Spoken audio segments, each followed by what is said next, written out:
working now? Okay, cool. Sorry. Good morning to all. My name is Annika Vanlicia, and I'm a senior here at Eureka High School.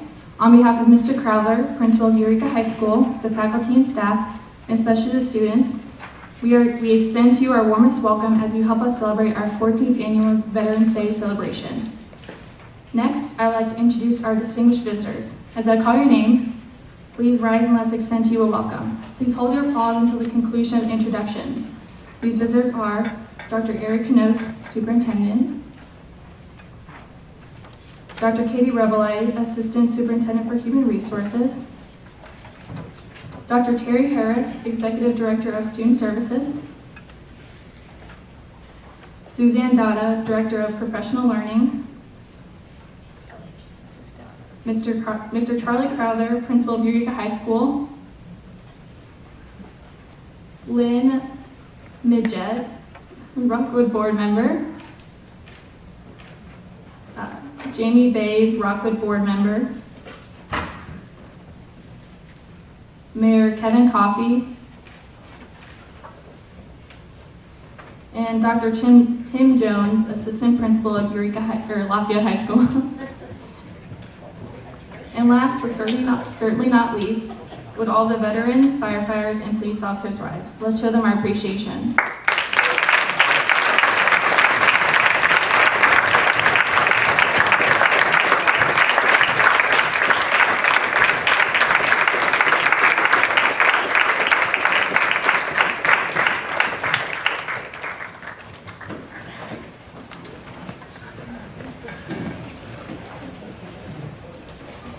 Now, under the direction of Mr. Kinnison, Eureka Treble Chamber Choir will be singing America the Beautiful.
Thank you, Mr. Kinnison.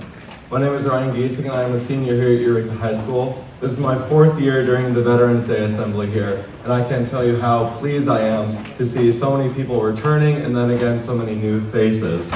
At this time, it's my honor to introduce Master Sergeant Dave Cuquier of the Cadets of Missouri's 81st Air Force ROTC program. They're going to be doing a wonderful presentation of the history of the American flag. Thank you.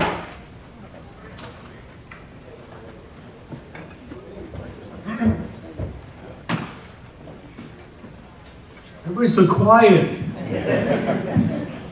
It's kind of like a classroom. I am Master Sergeant Dave Cuquier. I am the aerospace science instructor over at Lafayette High School. Been there for 24 years now, and it is an honor to be here again. The folks here at Eureka ask us to do something for them every year for this. And this year is a little bit of a twist. Katie asked us if we could do our flag presentation. They are, if you will, the guest speaker today. Let me welcome the veterans, first responders, and law enforcement officers, and all the honored guests. We are the Missouri 81st Air Force Reserve Officers Training Corps from Lafayette High School. These young men and women that you're going to see today have chosen to make a difference in their lives and live by the core values of integrity first, service before self, and excellence in all they do. Today is a shining example of all 3 of those core values. For 44 years, the student cadets of the Missouri 81st have honored our flag with hundreds of color guards and celebration ceremonies throughout the St. Louis metropolitan area. Today, you will witness one of those celebrations. There will be a visual demonstration today, but first, let's let the flag speak. I am Old Glory. For more than 240 years, I have been the banner of hope and freedom for generation after generation of Americans. Born amid the first flames of America's fight for freedom, I am the symbol of a country that has grown from a little group of 13 colonies to a united nation of 50 sovereign states. Planted firmly on the high pinnacle of American faith, my gently fluttering folds have proved an inspiration to untold millions. Men and women have followed me into battle with unwavering courage. They have looked upon me as a symbol of national unity. They have prayed that they and their fellow citizens might continue to enjoy life, liberty, and the pursuit of happiness, which have been granted to every American as the heritage of free people.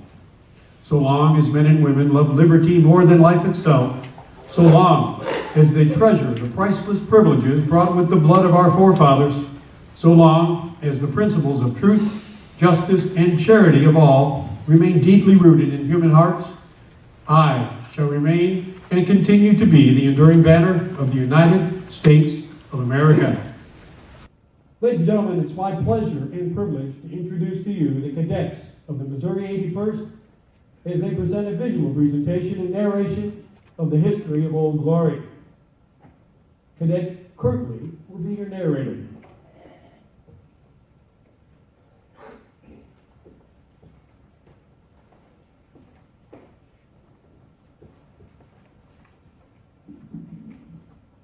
Good morning, ladies and gentlemen. I am Cadet Technical Sergeant Jimmy Kirkland, and we are the Missouri 81st Air Force Junior ROTC from Lafayette High School in Wildwood, Missouri. Today we are presenting the historical narration of the flags of the United States of America in honor of Veterans Day, a noble day. From the schoolhouse to the White House, from Alaska to Texas, from Maine to Hawaii, and every other location within America, the sun and an American flag rise together each morning. So it has been for over 400 years, so it is now. Today's flag flies with 50 stars, but for over half a century before, only 48 stars. For a brief period, it displayed 33 stars. Before that, only 26 stars. Originally, only 13 stars were displayed. But Old Glory is not our original flag. It was born in a changing world, where many flags that flew before her. So let's go back, for the story of our flag is the story of America. Born from the wilderness into the colonies into the states into the great nation we live in today, it is a symbol of man's struggle for freedom and their sacrifices to achieve that dream. In 1607, 3 ships dropped anchor in Chesapeake Bay under the command of Captain Chris Newport. On board were British subjects, adventurers, and seekers of religious freedom, but all fiercely loyal to the Crown of England. They departed the ships under the flag Cross of St. George. This flag was simply 2 red bars, one horizontal and the other vertical, meeting in the center of a white background.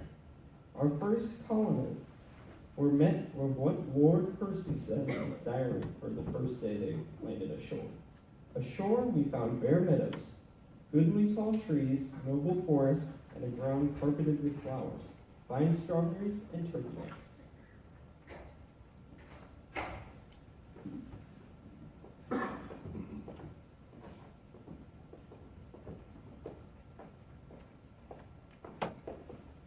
More settlers arrived, and thus began the settlement of 1607 of Jamestown and the colony of Virginia. In the following years, Pilgrims founded a settlement in Massachusetts in 1620. These settlements introduced the Union Jack to our shores, the flag of England.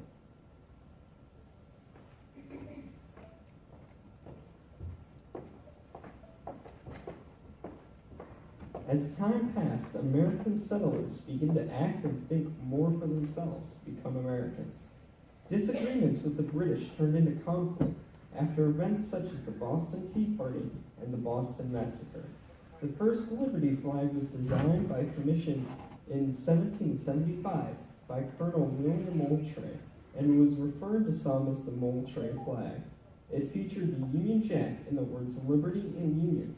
It was formed by troops in the successful defense of Sullivan's Island near Charleston, South Carolina in 1775.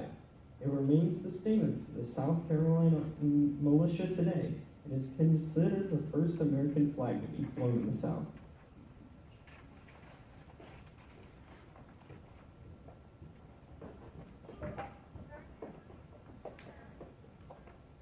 George Washington was appointed as Commander-in-Chief of the new Continental in 1775. As such, a personal flag was commissioned.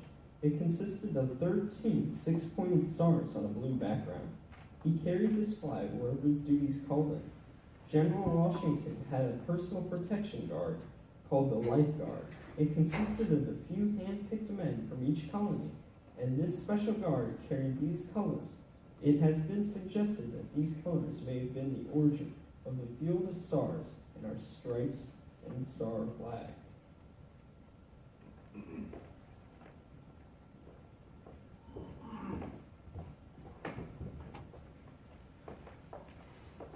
Some controversy exists which flag was flown at the Battle of Bunker Hill.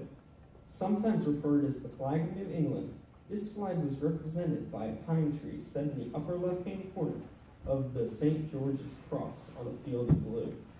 According to the daughter of a veteran who fought at this battle, she claimed it was the flag flying, and the famous words, "Don't fire till you see the whites of their eyes," were uttered.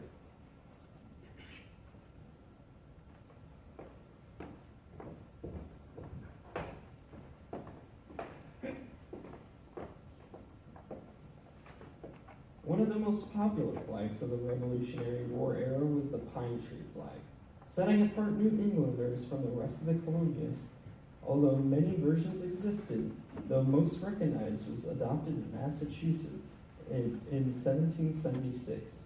It features a pine tree in the center of a white field with the words, "An appeal to heaven," above it. The design of the flag came from George Washington's secretary, Colonel Joseph Reed, and was commissioned for use by the Massachusetts Navy.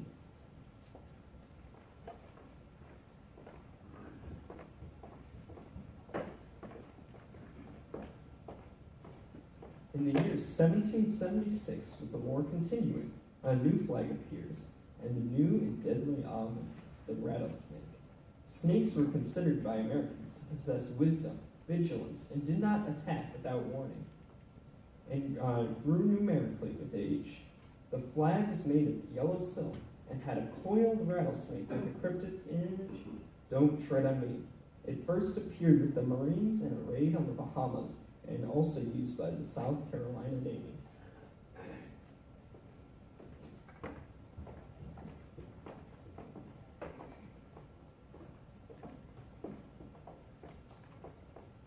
In 1776, another version of the military flag was surfaced in Charleston, South Carolina. It showed a crescent moon with the word "Liberty" underneath. It was created to prepare to go to war with Britain. A later version of this flag included a pomelato tree, a symbol of their use of building bunkers by South Carolina militia to withstand cannon fire from British ships.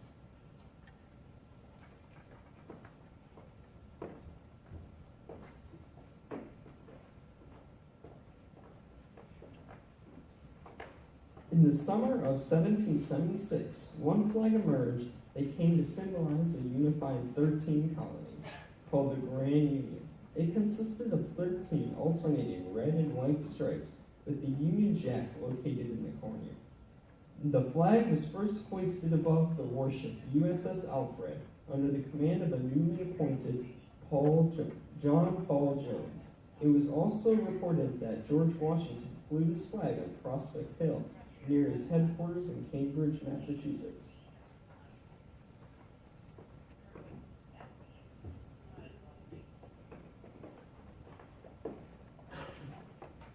Even though the war was not over in 1777, we had arrived at our dividing line in history, separating ourselves from England. It is now necessary for the United Colonies to unite under one flag. This was solved on June 14, 1777, by the Continental Congress in Philadelphia. Under the following resolution, resolved that the flag of the 13 colonies by 13 stripes, alternate red and white, that the Union be 13 stars, white in a field of blue representing a new constellation. But these early months, the form of our new constellation was not precisely fixed in the minds of all.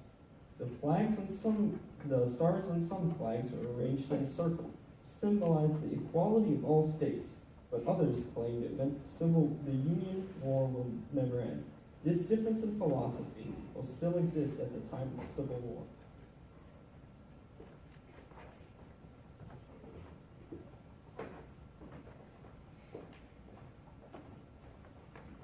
History will occasionally highlight the personality of its characters and the conditions of its time. We will never know whether it was poor communication or shortage of material, but John Paul Jones flew a flag with only 12 stars. What we do know is that to him it stood for liberty and union, and that was enough for John Paul Jones.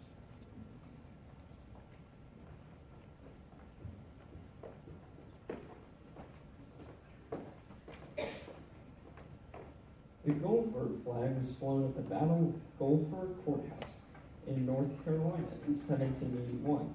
The unique colors and dimensions are described as a lack of uniformity of a young nation at war, with a poor infrastructure and a bad communication. The stripes were blue and red, and 8-pointed blue stars replaced them in an elongated white canton. It was preserved as the North Carolina militia flag today.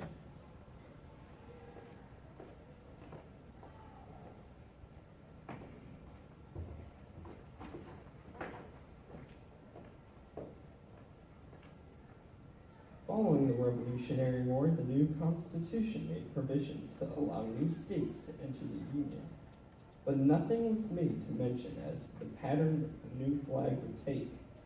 In 1791, Vermont was admitted to the Union and Kentucky followed in 1792.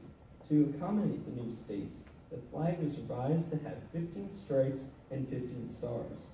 It was under this flag that Francis Scott Key drew inspiration to write our national anthem during the War of 1812.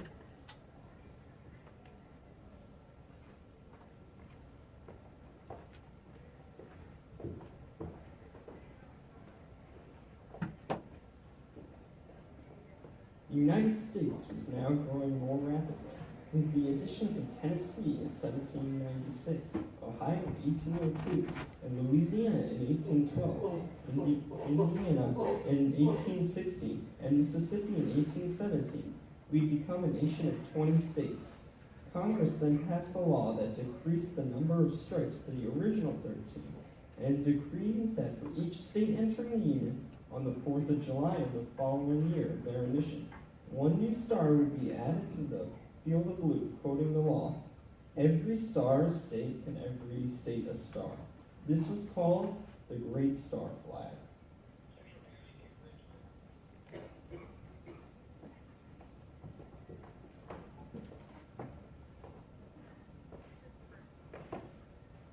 The same flag did not go unchanged very long in these days. By the end of 1837, 6 more stars were added to the field of blue. Every few years, the stars and their numbers needed to be increased and rearranged. From 1818 to 1845, 8 more states were added to the Union, influenced by the provisions of the Compromise of 1820. From 1846 to 1861, 6 more states were added. The Compromise of 1850 influenced many of these admissions.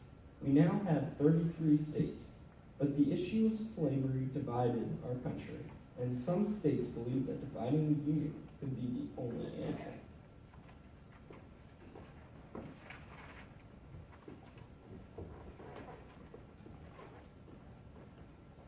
On April 12, 1861, the battle at Fort Sumter opened a sad chapter in American history. The Civil War began in Charleston, South Carolina, and would last until the surrender of the Confederate States in 1865. 11 states seceded from the Union. The war between the North and the South was fought between geographic and family lines. Soldiers who had previously fought side by side now fought against each other. Northern troops displayed the battle flag while the Confederacy fought under the Stars and Bars. Strangely, the Stars and Bars flag was not the official flag of the Confederate States, but only a battle flag. However, it is the flag most associated with the Confederacy during this war.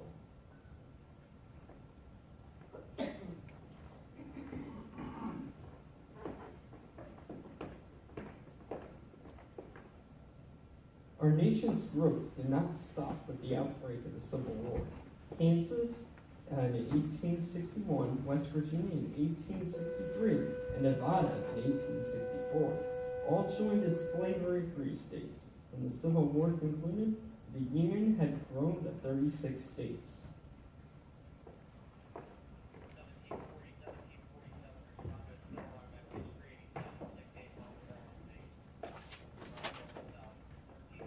"100 years have passed since the Declaration of Independence, and a great centennial celebration was held in Philadelphia.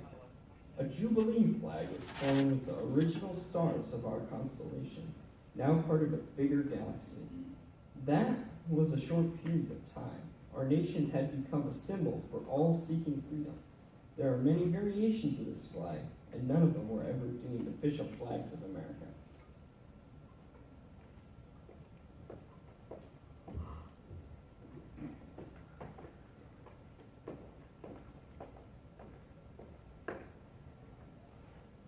The Industrial Revolution was causing our country to grow at an even faster rate. The transcontinental railroads offered faster transportation and improved communication. In 1 year alone, 5 states were simultaneously added to our flag. By 1912, we had become a country of 48 states. It would remain this way until 1959 and 1960, when Alaska and Hawaii were added.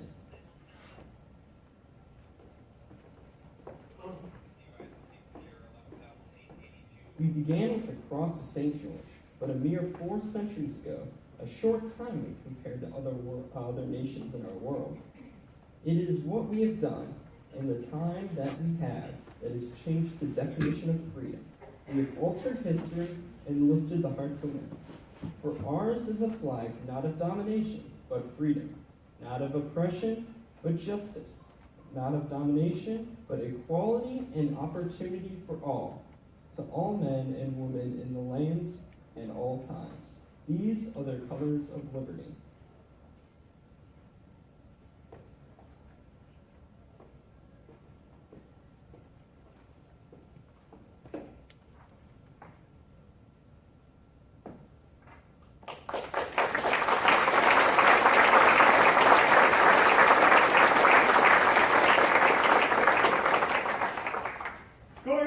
Left turn, hut. Carry, cross. Forward, hut.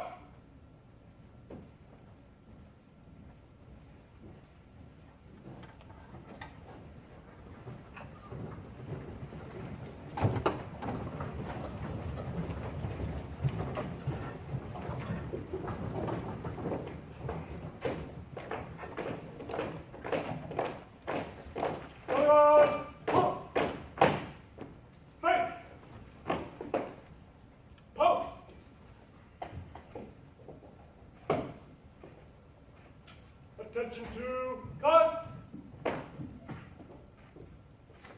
Ladies and gentlemen, our flag. Please rise for the presentation of the colors and the national anthem performed by Cadets Grace Kirkland and Richard Jagdish.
As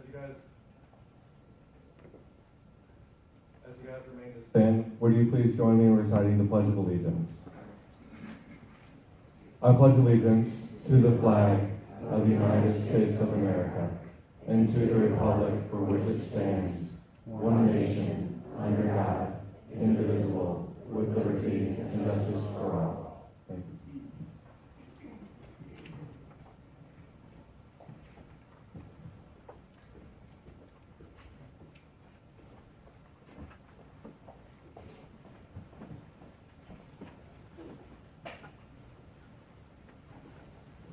Thank you so much to Master Sergeant Dave Cugier and the cadets of Missouri's 81st Air Force Junior ROTC program for a wonderful presentation.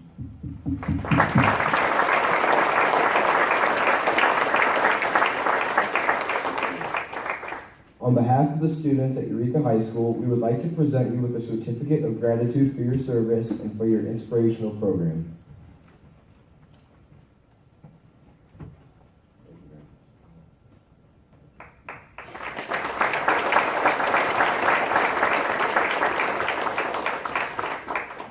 That concludes our ceremony. Please make your way to the Commons to enjoy a lunch with students and music from the Eureka High School Symphonic Band. We will continue our celebration there. Thank you.